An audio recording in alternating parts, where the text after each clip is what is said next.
Walter, Branch's backstory takes a spotlight in Trolls Band Together. What did you like most about the concept of BroZone and having these long lost brothers?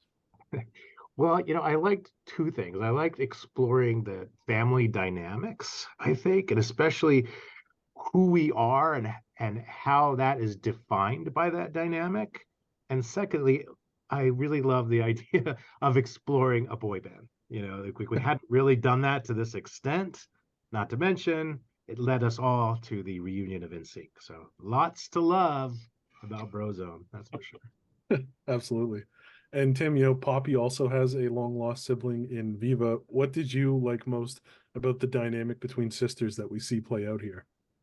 Oh man, first of all, it was so fun to have a chance to make this discovery about Poppy that she has this sibling, and I think for me the thing that was most fun about it is, the way the story is set up where Poppy realizes Branch has all these brothers and she comes into this thing thinking like, "Oh my gosh, like having a family member must be just so perfect because you can do all the things with each other." Like she thinks she's kind of looking at it through rose-colored glasses in a way, but then to see sort of the reality set in of like, oh, sometimes family members have different perspectives and they see things from different angles, and you have to kind of work through those situations together to come out stronger on the other side. I think it was a really fun journey for Poppy to go on, and also it's just so much fun to see her matched with somebody who shares her level of energy and excitement. I think that was a fun thing to play off each other.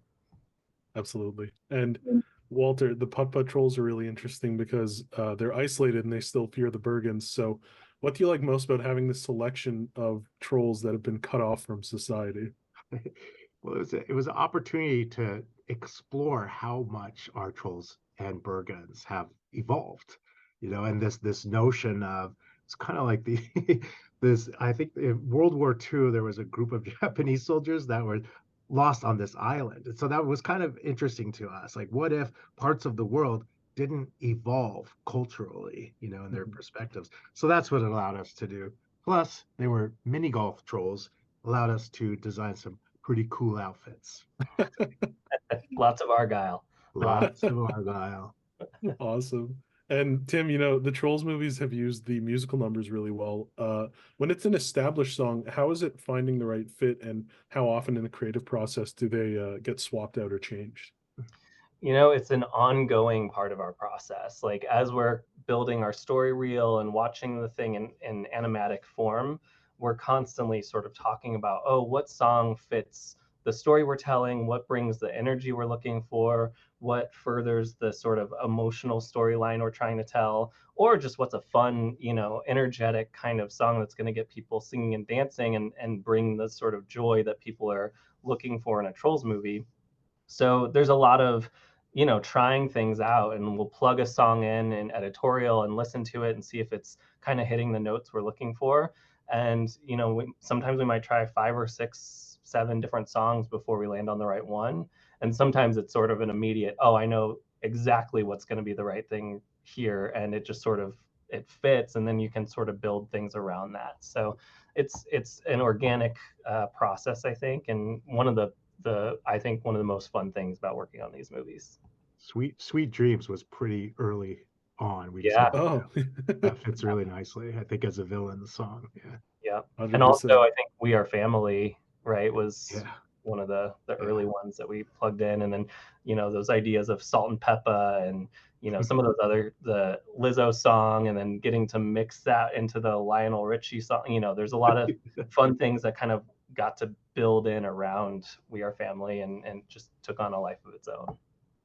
For sure, that's really interesting. And speaking of songs, Walter, Better Place is such an incredible get for the movie, the first NSYNC song in decades. So, what was your reaction when you realized that that was all coming together? It was kind of mind blowing. It was so exciting because it was kind of towards the end, not exactly the end, but we had been working on it for a couple of years, right, Tim? And it was like a Yeah. 4-year process, these movies.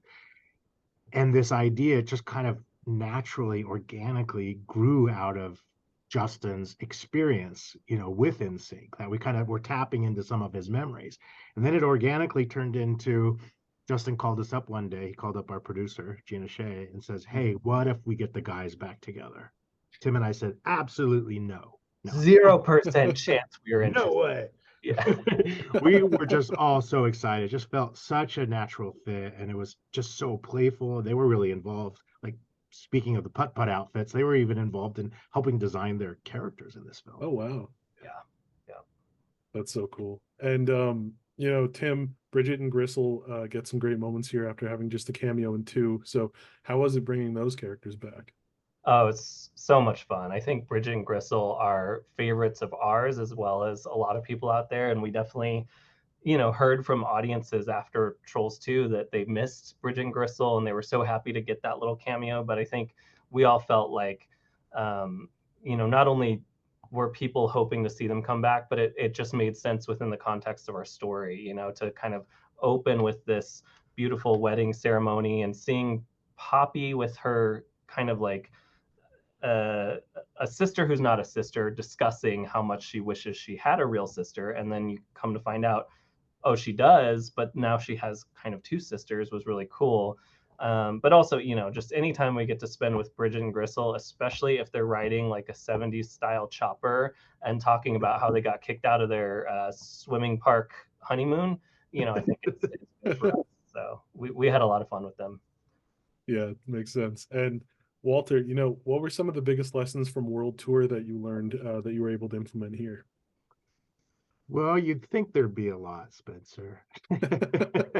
One of the thing was that we talked about World Tour was we had so many characters. There were so many lands, so many characters.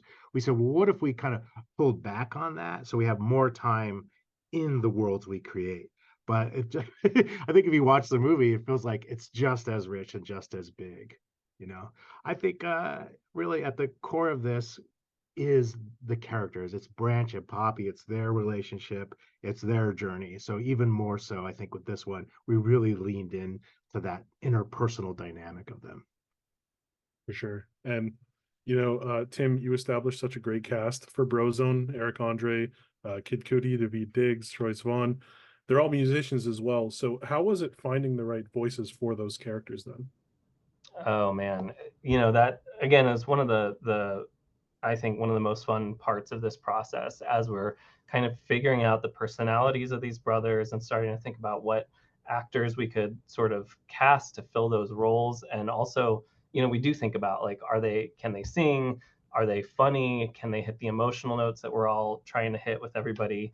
And, we spent a lot of time just playing, we'll take lines of theirs from various interviews or other shows and we'll kind of piece them together next to each other to hear how they sound talking to each other and see if it sounds like there's a nice variety and a nice sort of rhythm and again that sort of comedic rhythm that we're looking for. And when we landed on these four guys to be the brothers, it felt like a light bulb moment. It just was like, okay, they all bring something so specific and so unique and so I think warm that's going to bring the audience into these characters who, when you hear that these brothers sort of abandoned Branch as a baby, the audience might not immediately want to like those characters, but all of these actors did such an amazing job, and I think really created characters that the audience could sort of connect to and want to spend time with. Yeah, plus what a thing on the bucket list. Like, who gets to make up their own boy band super band? Yeah, totally. Yeah, Really empowering. that's a big one. And my last question, Walter, Trolls Band Together has been a huge box office success, which came after COVID impacted World Tour. So how has the reaction been on your end, seeing that the series is still going so strong? Oh, just huge. It's been so nice, especially because we really hunkered down and we were making this film during the pandemic, during some of the tougher times. So it's incredible to put it out there, and the reaction has just been lovely. People couldn't believe it, like a third time around, and we found so many new ideas and so, all this new music and new concepts and new songs. So it really has been just so grateful for the overpouring of love for this film.